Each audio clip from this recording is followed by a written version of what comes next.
बात करने के लिए हमें senior anchor person Nadia Mirza ने ज्वाइन किया। नादिया, बहुत बड़ी डेवलपमेंट आई है, किस तरीके से देख रहे हैं आप? कौमी असम्बली में पाकिस्तान आर्मी एक्ट में भी तरमीम की मंजूरी दे दी गई है।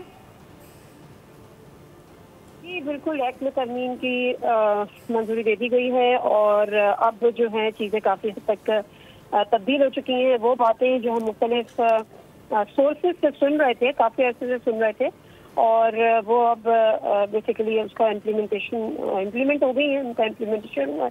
और आपको पता है कि अब जो चीफ ऑफ डिफेंस हैं तो वो फील्ड मार्शल, उनकी अगली जो मुद्दत है 5 साल की, वो अब शुरू होगी। यानी इसका मतलब ये है कि 2030 तक वो चीफ ऑफ डिफेंस रहेंगे।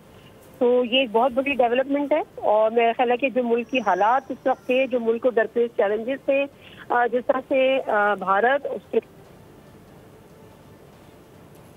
सही, ये मुद्दत दोबारा भी शुरू होगी और यकीनी तौर पे नादिया ये एक बहुत बड़ी डेवलपमेंट भी है। और अब chief of army staff, chief of defence forces भी होंगे, साथ साथ कमांडर नेशनल स्ट्रेटेजिक कमांड की शराइत, कवायद ज़वाबित का तयन वज़ीर आज़म खुद करेंगे। कवायद और ज़वाबित का तयन वज़ीर आज़म की जानिब से किया जाएगा।